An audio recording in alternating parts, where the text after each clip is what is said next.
আজকের ভিডিওতে আমরা জানব জাকাত কাদের উপর ফরজ, অর্থাৎ ইসলামে কারা জাকাত দিতে বাধ্য। ১. জাকাত কি? জাকাত ইসলামের ৫টি মূল স্তম্ভের একটি। এটা এক ধরনের আর্থিক ইবাদত যা ধনীদের সম্পদ থেকে গরিবদের হক আদায় করার একটি মাধ্যম। ২. জাকাত কাদের উপর ফরজ? ১. মুসলিম হওয়া। জাকাত শুধুমাত্র মুসলিমদের উপর ফরজ। অমুসলিমদের ওপর এর কোনো বাধ্যবাধকতা নেই। ২. স্বাধীন হওয়া।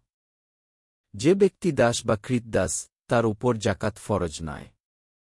৩. বালেগ বা প্রাপ্তবয়স্ক হওয়া। জাকাত কেবল প্রাপ্তবয়স্কদের জন্য।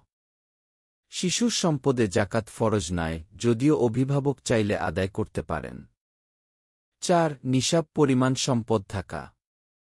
নিসাব মানে এমন পরিমাণ সম্পদ যা এক নির্দিষ্ট সীমার বেশি হয়।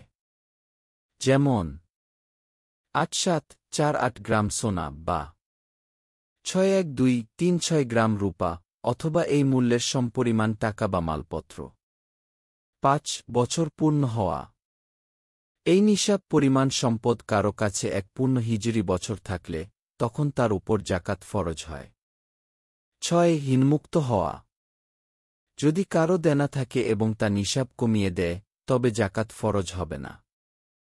৩. জাকাত কত দিতে হয়? সাধারণত নিসাব পরিমাণ সম্পদের উপর ২/৫ হারে জাকাত দিতে হয়। জাকাত কেবল দান নয়, এটা গরিবের হক। যারা এই শর্তগুলো পূরণ করেন তারা অবশ্যই জাকাত আদায় করে নিজের সম্পদ পরিশুদ্ধ করবেন। আপনি কি নিসাব পরিমাণ সম্পদের মালিক?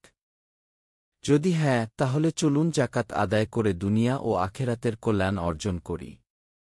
ভিডিওটি ভালো লাগলে লাইক দিন, শেয়ার করুন এবং চ্যানেলটি সাবস্ক্রাইব করতে ভুলবেন না।